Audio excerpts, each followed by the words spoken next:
வணக்கம் நண்பர்களே. Aim career institute Madurai சார்பாக உங்களை அன்புடன் அழைக்கிறோம். நிறைய பேர் கொஷின் கேட்குறாங்க, சார் என்டிபிசி எக்ஸாம்ஸ் போட்டிருக்கோம், எப்போ எக்ஸாம் வரும்? ஆர்ஆர்பி என்டிபிசி தேர்வு எப்பொழுது நடைபெறும் அப்படின்னு கேட்டிருக்காங்க. என்னுடைய பேர் ஆர் சிற்றரசு, ரயில்வே ஸ்டேஷன் மாஸ்டர் விஆர்எஸ். அதாவது ரயில்வேல ஒரு 23 வருஷம் ஸ்டேஷன் மாஸ்டராக ஒர்க் பண்ணிட்டு லாஸ்ட் இயர் விஆர்எஸ் கொடுத்துட்டு இப்போ முழு நேரமாக தமிழக மாணவ மாணவிகளை ரயில்வே எக்ஸாமுக்கு தயார்படுத்தி ரயில்வே வேலை வாங்க வேண்டும் அடிப்படையில் மதுரை அண்ணா நகரில் கிளாஸ் எடுத்துகிட்ருக்கேன். நம்ம institute aim career institute, Ambika theatre பக்கத்தில் இருக்குது. இது என்னுடைய செல் நம்பர். நீங்கள் நேராக படிக்கணும் அப்படின்னா எங்கிட்ட ஹாஸ்டல் இருக்குது. Ladies hostel same campus, gents hostel ஒரு 2 தெரு தாண்டி இருக்குது. நீங்கள் நேரடியாக படிக்க முடியாத சூழ்நிலை இருந்துச்சுன்னா நாங்கள் ஆன்லைன் கிளாஸுமே நடத்திக்கிட்டு இருக்கோம். www.aimelearn.com இந்த வெப்சைட் போனீங்களாக நீங்கள் ஆன்லைன் கோர்ஸ் ஜாயின் பண்ணிக்கலாம். ரைட், இந்த என்டிபிசி எக்ஸாம் எப்போ வரும்? ஸோ என்டிபிசி எக்ஸாம் 2 எக்ஸாம் இருக்குது. ஒன்று டிகிரி லெவல் எக்ஸாம் என்டிபிசி, ஒன்று 12th qualification exam. So 2 exam நீங்கள் போட்டுருக்கீங்க. இப்போ நமக்கு என்னென்ன எக்ஸாம்லாம் நடந்துச்சு அப்படின்னா, ஏஎல்பி, ஜேஇ, டெக்னீஷியன்ஸ் இந்த எக்ஸாம்லாம் நடந்தது. டிசம்பரில் எல்லாமே நடந்து முடிச்சிட்டாங்க. இது டெக்னீஷியன் மட்டும் ஒரே ஒரு exam. ALP and JE preliminary exam CBT 1 நடத்தினாங்க.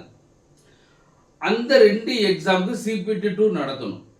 இப்போ பேரா மெடிக்கலுக்கு மார்ச் மாதம் 2ஆம் தேதி எக்ஸாம் நடைபெறும் அப்படின்னு இப்போ ஆர்ஆர்பி சொல்லியிருக்காங்க. அடுத்து நம்மளுக்கு குரூப் டி எக்ஸாமுக்கே வந்துருச்சு. இப்போ லாஸ்ட் டேட் 22/2 லாஸ்ட் டேட்டு முடியுது இல்லையா? பிப்ரவரி இந்த மாதம் லாஸ்ட் 22 முடியுது. அப்போது இத்தனை எக்ஸாம் இருக்குது. அப்போது எப்போ நம்ம என்டிபிசி எக்ஸாம் வரும் அப்படின்னு கேட்குறாங்க. இப்போ நம்மளுடைய அசம்ஷன் படி ப்ரிலிமினரி எக்ஸாம்ஸு ஜேஇக்கு முடிஞ்சு, ஏஎல்பிக்கு முடிஞ்சு, இந்த 2க்குமே மெயின் எக்ஸாம் நடத்தணும். ஆல்ரெடி அவங்க என்ன செஞ்சுட்டாங்கன்னாக்க அந்த கொஷின்ஸ்லாம் அப்லோட் பண்ணிக்கோங்க, ஏதாச்சும் டிஸ்பியூட் இருந்தால் நீங்கள் கொஷின் அனுப்புங்க அப்படின்னு சொல்லாங்க. அது லாஸ்ட் டேட் முடிஞ்சது, எல்லாம் ப்ராசஸ் முடிஞ்சது. ப்ரிலிமினரி எக்ஸாம்ஸ்க்கு ரிசல்ட் வரதுக்கு இன்னும் மேபி இந்த மாதத்தில் ரிசல்ட் வந்துடும் நினைக்கிறேன். அப்போ இந்த மாதத்தில் ரிசல்ட் வந்துருச்சு அப்படின்னா அதிகபட்சம் வித்தின் 1 மந்த்துக்குள்ளே அவனோட மெயின் எக்ஸாம் வச்சுருவாங்க. அப்போ மெயின் எக்ஸாம் பொறுத்தவரை மார்ச் மாதம் மெயின் எக்ஸாம் வருவதற்கு வாய்ப்பு உண்டு. அதாவது ஜேஇ எக்ஸாம் உடைய சிபிடி 1 முடிஞ்சு அண்டு ஏஎல்பியோட சிபிடி 1 முடிஞ்சு, அதுக்கு ரிசல்ட்டுமே இட் மேபி இந்த மாதம் கடைசி, அதாவது பிப்ரவரி கடைசி அல்லது மார்ச் மாதம் ஃபர்ஸ்ட் வீக்கில் ரிசல்ட் வருவதற்கு வாய்ப்பு உண்டு. அப்போது ரிசல்ட் வந்துருச்சு அப்படின்னா மேபி இந்த மாதம் வந்துருச்சு அப்படின்னா மார்ச் மாதம் இதுக்கு மெயின் வருவதற்கு வாய்ப்பு இருக்குது. எதுக்குனாக்க ஏஎல்பிக்கும் ஜேஇக்குமே மெயின் எக்ஸாம் வித்தின் மார்ச்சுக்குள்ளே முடிச்சிருவாங்க அப்படின்னு நான் நினைக்கிறேன். வித்தின் மார்ச்சுக்குள்ளே பேராமெடிக்கல் பிப்ரவரி 2 எக்ஸாம் நடக்குது. ஸோ இந்த ரிசல்ட் போட்டு அதுக்கு டைம் கொடுத்து மெயின் எக்ஸாம் வருவதற்கு மார்ச் மாதம் மெயின் எக்ஸாம் எழுதி முடிச்சிட்டாங்க அப்படின்னா இப்போ ஏஎல்பி முடிஞ்சிடும், ஜேஇ முடிஞ்சிடும். அதில் டெக்னீஷியன் ஒரு எக்ஸாம் தான், ஒன்றும் பிரச்சனை கிடையாது. இப்போ பேராமெடிக்கல் மார்ச் மாதம் 2ஆம் தேதி எக்ஸாம் இருக்குது. அப்போ ஏஎல்பிக்கும் ஜேஇக்குமே மார்ச் மாதம் மெயின் எக்ஸாம் வச்சுட்டாங்கன்னா அடுத்த ஷெடியூல் நம்மளுக்கு என்டிபிசி எக்ஸாம் தான். அதனால என்டிபிசி எக்ஸாம் ஏப்ரல் மாதம், இந்த என்டிபிசி எக்ஸாம் எப்போ வர்றதுக்கு வாய்ப்புன்னா ஏப்ரல் மாதம் என்டிபிசி எக்ஸாம் வருவதற்கு வாய்ப்பு அதிகம் உண்டு. அதில் ஃபர்ஸ்ட் என்டிபிசி டிகிரி லெவல் தான் வரும். ஃபர்ஸ்ட் என்டிபிசி டிகிரி லெவல் முடிச்சுட்டு அதுக்கடுத்து என்டிபிசி 12th லெவல் பண்ணுவாங்க. அதனால ஏப்ரல், மோஸ்ட் ப்ராபபிளி ஏப்ரல் மாதம் வருவதற்கு வாய்ப்பு உண்டு. அடுத்த என்டிபிசி அந்த 12th ஸ்டாண்டர்ட்னா ஏப்ரல் மே, இந்த ஏப்ரல் மேக்குள்ள உங்களுக்கு இந்த என்டிபிசி எக்ஸாம் எனக்கு தெரிஞ்சு நடத்தி முடிச்சிருவாங்கன்னு நினைக்கிறேன் இந்த என்டிபிசி எக்ஸாம். அப்புறம் ஏப்ரல் மேக்குள்ள எக்ஸாம் முடிஞ்சு அப்படின்னா அதுக்கு அவங்க ரிசல்ட் போடணும், அதுக்கு அப்ளிகேஷன் டவுன்லோட் பண்ண சொல்லணும், அதுக்கடுத்தது நம்ம மெயின் வைக்கணும். அந்த இடப்பட்ட நேரத்தில் குரூப் டி எக்ஸாம் வருவதற்கு வாய்ப்பு இருக்குது. எப்போ இருக்குது? ஜூன் மாதம், மே ஆர் ஜூன். அப்போ ஜூன் மாதம் வந்து குரூப் டி எக்ஸாம் வருவதற்கு வாய்ப்பு இருக்குது. ஏன்னா நம்ம இதெல்லாம் நம்ம எப்படி சொல்கிறோம்னா ஆர்ஆர்பிலாம் சொல்லலை. ஆர்ஆர்பி எந்த வெப்சைட்லையுமே இந்த இன்ஃபர்மேஷன் கிடையாது. நம்முடைய எக்ஸ்பீரியன்ஸ் படி, அசம்ஷன் படி இந்த எக்ஸாம் இப்படி நடைபெறும் அப்படின்னு சொல்கிறோம். இட் மேபி முன்னாடி வரலாம், பின்னாடி போகலாம். ஆனால் நம்ம சொல்றது ஒரு அசம்ஷன் தான், ஒரு தோராயமா இது வருவதற்கு வாய்ப்பு இருக்கு அப்படின்னு சொல்றோம். ஏன்னா நமக்கு எந்த ஷெடியூலுமே அவங்க கொடுக்கல. இன்னைக்கு தான் எக்ஸாம் இன்னைக்கு நடத்த போறோம் அப்படி எதுவுமே கொடுக்கல அவங்க. அதனால நம்ம ஒவ்வொரு எக்ஸாம் அனலைஸ் பண்ணி எப்போ வருவதற்கு வாய்ப்பு இருக்கு அப்படின்னா என்டிபிசி எக்ஸாம் வந்து ஏப்ரல் மே இந்த இடையில வந்து எக்ஸாம் அதிக ப்ராபபிளி, அதாவது அதிக வாய்ப்பு இருக்குன்னா அந்த ஏப்ரல் மாதம் மே மாதம் வருவதற்கு அதிக வாய்ப்பு இருக்கு. அதனால நீங்கள் என்டிபிசி எக்ஸாம் இது வரைக்கும் படிக்கலை அப்படின்னாலும் இப்போ இருந்து ஸ்டார்ட் பண்ணாலும் நீங்கள் ஜெயிக்கலாம். நீங்கள் என்டிபிசி எக்ஸாம் படிச்சிட்டிங்கனாக்கா automatic group D exam easy. NTPC exam டஃப்பாக தான் படிப்போம், பேஸ்லேருந்து ஹை லெவலுக்கும் படிப்போம் நம்ம என்டிபிசி எக்ஸாம். அப்போ அதை படிச்சுட்டோம் அப்படின்னு சொன்னால் நம்ம குரூப் டி எக்ஸாம் ரொம்ப ரொம்ப ஈஸியாக இருக்கும். அதனால நீங்கள் என்டிபிசி போட்டிருந்து இப்போ குரூப் டி எக்ஸாம் போட போகிறீங்க அப்படின்னா பயப்பட வேண்டாம். இப்போ இருந்து படித்தாலும் நீங்கள் ஜெயிக்க முடியும்.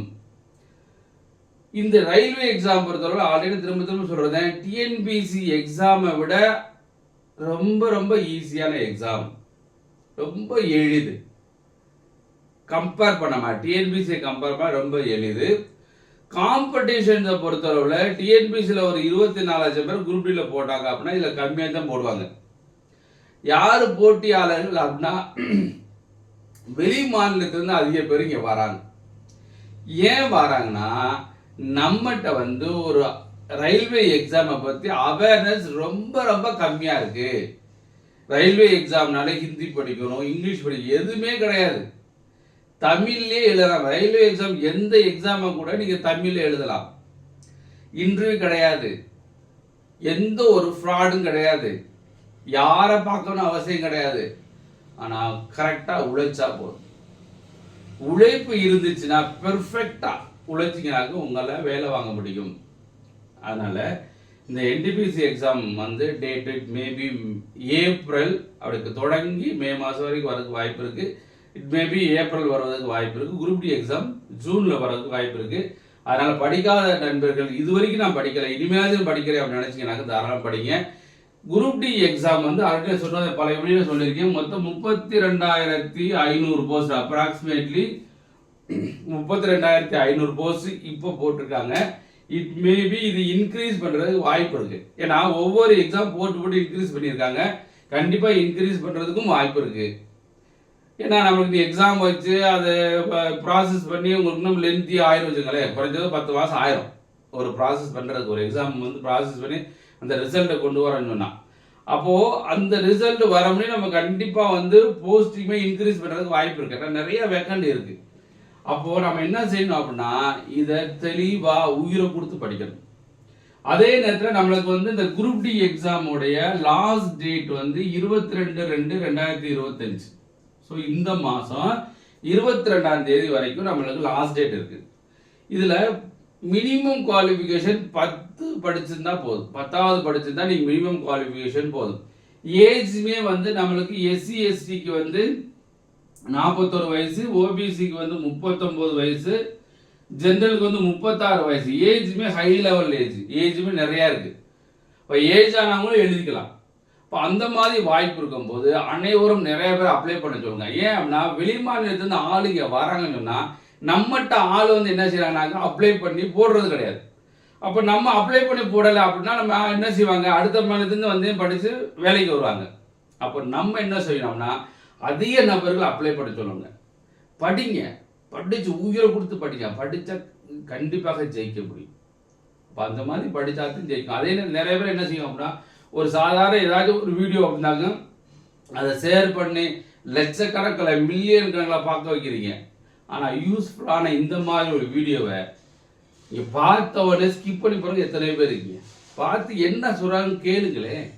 கேட்டு உங்களுக்கு உபயோகம் இல்லைன்னா அடுத்தவங்களுக்கு உபயோகமாக இருக்கும், உங்கள் குழந்தைகளுக்கு உபயோகமாக இருக்கும், இல்லை உங்கள் பக்கத்து இருக்காங்க இருக்கும், இல்லை உங்கள் சொந்தக்காரங்களுக்கு உபயோகம் இல்லை, யாருக்காச்சும் ஒரு உதவி பண்ணலாம் மனப்பான்மை இருக்கும். அப்போது இந்த வீடியோ நிறையா பேர் ஷேர் பண்ணுங்கள். ஒரு நல்ல வீடியோ வந்து யாருக்கு சொன்னாலும் ஒரு நல்ல வீடியோ வந்து நிறைய பேருக்கு ஷேர் பண்ணுங்கள். தேவையில்லாத வீடியோலாம் ஷேர் பண்ணி என்னென்னமோ பண்ணுறீங்க. ஒரு நல்ல வீடியோ வந்து அதை ஷேர் பண்ணி அவங்க இப்போ இவ்வளவு கஷ்டப்பட்டு நாங்கள் போடுறோம் அப்படின்னு சொன்னால் அவங்களுக்கு ஒரு சந்தோஷம் இருக்குது. நிறைய பேர் ஷேர் பண்ணி நிறையா பார்க்குறாங்க, நம்ம நிறைய பேருக்கு உதவி பண்ணுறோம். அந்த ஒரு மனப்பான்மை வரணும்னா நிறைய பேர் நீங்கள் ஷேர் பண்ணணும். அந்த ஒரு என்ன சொல்லலாம், அடுத்தவங்க உதவி பண்ணுற மனநிலை தமிழ்நாட்டில் இல்லையோ அப்படி ஒரு திங்கிங் வருது. உதவி பண்ணுங்கள். நீங்கள் உதவி பண்ணால் தான் உங்கள் பிள்ளைகளுக்குமே நல்லதாக நடக்கும். அந்த மாதிரி நீங்கள் உதவி பண்ணால் தான் உங்களுக்குமே நல்லதே நடக்கும்.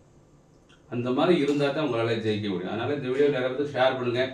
நம்ம சேனல் இது வரைக்கும் சப்ஸ்கிரைப் பண்ணாமல் இருந்தீங்களா, சப்ஸ்கிரைப் பண்ணுங்கள். நாங்கள் சப்ஸ்கிரைப் பண்ணும்போது நாங்கள் நிறைய டிஃப்ரெண்ட் டைப் ஆஃப் வீடியோஸ் போடுறோம். நிறைய பேருக்கு உதவி பண்ணுற மாதிரி வீடியோ போடுறோம். அது உடனே வந்து சேருங்கன்னா நீங்கள் சப்ஸ்கிரைப் பண்ணிவிட்டு அந்த அந்த பெல் பட்டன் கிளிக் பண்ணாலும் நாங்கள் போடக்கூடிய வீடியோ இமீடியட்டாக உங்களுக்கு என்ன செய்யணும், நோட்டிஃபிகேஷன் வரும். ஓ சார் போட்டிருக்காங்க அப்படி ஒரு மண்ணில் வரும். அதனால் சப்ஸ்கிரைப் பண்ணிட்டு படிங்க. நிறைய பேத்துக்கு உதவியாக இருக்கணும், நிறைய பேத்துக்கு உதவி பண்ணணும் அப்படி விருப்பப்பட்டீங்கன்னா இந்த வீடியோ நிறைய பேருக்கு ஷேர் பண்ணுங்கள். குரூப் டி எக்ஸாம் நிறைய பேர் அப்ளை பண்ண சொல்லுங்கள். 10வது படிச்சுக்க தானே அப்ளை பண்ண சொல்லுங்கள். நிறைய பேர் படிங்க. தமிழே எழுதலாம், இன்டர்வியூ கிடையாது. நீங்கள் எழுதினீங்க அப்படின்னா வேலை உண்டு. நல்லா எழுதிட்டோம், பிரச்சனையே கிடையாது. எல்லாமே நல்ல மார்க். ஒரு 80 கொஷின் 85 கொஷின் அடிச்சுட்டேன், தப்பு இல்லாமல் அடிச்சுட்டேன், கண்டிப்பாக வேலை உண்டு. உயிரை கொடுத்து படித்தா உயிர் வரும். நன்றி நண்பர்களே, நன்றி வணக்கம். வெற்றி பெற வாழ்த்துக்கிறோம். மறந்துடாமல் இந்த வீடியோ ஷேர் பண்ணுங்கள், நம்ம சேனலை சப்ஸ்கிரைப் பண்ணுங்கள். நன்றி வணக்கம்.